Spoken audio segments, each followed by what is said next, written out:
दोस्तों आज आईपीएल 2025 का 42वां मुकाबला आरसीबी और राजस्थान रॉयल्स के बीच एम चिन्नास्वामी स्टेडियम बेंगलुरु में खेला गया। इस मैच में राजस्थान रॉयल्स ने टॉस जीतकर पहले गेंदबाजी करने का फैसला किया, लेकिन उनका ये निर्णय बिल्कुल उल्टा साबित हुआ क्योंकि मैदान पर उतरते ही विराट कोहली का बल्ला आग उगल रहा था। दूसरी ओर फिलिप सॉल्ट ने भी उनका पूरा साथ निभाया और दोनों ओपनर्स ने पहले विकेट के लिए शानदार साझेदारी की। दोनों ने मिलकर पहले विकेट के लिए 61 रनों की तेज तरारा पार्टनरशिप की और आरसीबी को एक बार फिर बेहतरीन शुरुआत दिलाई। हालांकि छठे ओवर की चौथी गेंद पर वानिंदु हसरंगा ने फिलिप सॉल्ट को पवेलियन भेज दिया। सॉल्ट ने 23 गेंदों में 4 चौके की मदद से 26 रन बनाए। इसके बाद विराट कोहली के साथ बल्लेबाजी करने आए देवदत्त पट्टिकल और जैसे ही वह क्रीज पर आए उन्होंने अपनी लैप पकड़ ली और लगातार सिंगल डबल्स के साथ स्कोर को तेजी से बढ़ाते गए। दोनों बल्लेबाजों ने मिलकर आरसीबी के स्कोर को 100 के पार पहुंचा दिया।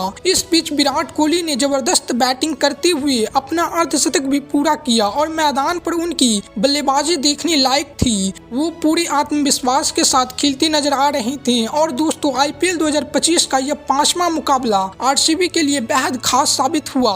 दूसरी ओर देवदत्त पट्टिकल भी इस मैच में शानदार लय में नजर आए और तेजी से रन बटोरते रहे। आरसीबी की पारी मानो रुकने का नाम ही नहीं ले रही थी। दोनों बल्लेबाजों ने मिलकर दूसरे विकेट के लिए 95 रनों की बेहतरीन साझेदारी कर डाली थी, लेकिन फिर 156 रन के स्कोर पर जोफ्रा आर्चर ने शानदार गेंदबाजी करते हुए विराट कोहली को पवेलियन भेज दिया। कोहली ने 42 गेंदों में 8 चौके की मदद से 70 रनों की जबरदस्त पारी खेली। उनके आउट होते ही अगले ही ओवर में संदीप शर्मा ने देवदत्त पट्टिकल को भी चलता किया। पट्टिकल ने 27 गेंदों में 3 चौके की मदद से अर्धशतक लगाया और 50 रन बनाकर आउट हो गए। इसके बाद क्रीज पर आए टीम डेविड, जो इस मैच में बेहतरीन टच में दिख रहे थे, लेकिन दूसरी ओर कप्तान पाटीदार ज्यादा देर टिक नहीं सके और संदीप शर्मा की गेंद पर सिर्फ 1 रन बनाकर आउट हो गए। मैच के आखिरी ओवरों में जितेश शर्मा और टीम डेविड ने तेजी से रन बनाते हुए स्कोर को 200 के पार पहुंचा दिया।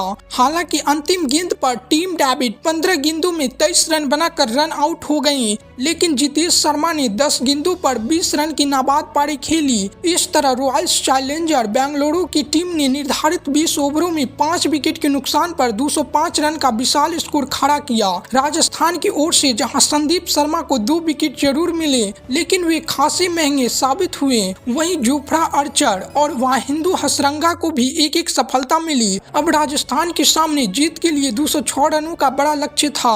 लक्ष्य का पीछा करने उतरी राजस्थान की ओपनिंग जोड़ी यशस्वी जायसवाल और वैभव सूर्यवंशी ने शुरुआत से ही तेज तरारा अंदाज में बल्लेबाजी की। दोनों ने मिलकर पहले विकेट के लिए 52 रन की आक्रामक साझेदारी कर डाली, लेकिन फिर 5वें ओवर में भुवनेश्वर कुमार ने शानदार गेंदबाजी करते हुए वैभव सूर्यवंशी को क्लीन बोल्ड कर दिया। सूर्यवंशी 12 गेंदों में 2 चौके की मदद से 16 रन बनाकर लौटे। इसके बाद क्रीज पर आए नीतीश राणा, जिन्होंने जायसवाल के साथ मिलकर पारी को आगे बढ़ाने की कोशिश की। दूसरी ओर जायसवाल ताबड़तोड़ अंदाज में बल्लेबाजी कर रहे थे और एक के बाद एक बाउंड्री लगा रहे थे, लेकिन तभी 72 के टीम स्कोर पर जोश हैजलवुड की गेंद पर जायसवाल 19 गेंदों में 7 चौके की मदद से 49 रन की विस्फोटक पारी खेलकर आउट हो गए। उनके आउट होते ही कप्तान रियान पराग बल्लेबाजी करने आए और उन्होंने आते ही आक्रामक रुख अपनाते हुए गेंदबाजों पर दबाव बनाना शुरू कर दिया। इस वक्त राजस्थान की उम्मीदें उन्हीं पर टिकी थी। रियान पराग भी एक के बाद एक शानदार चौके लगाकर रन गति को बनाए रखे हुए थे,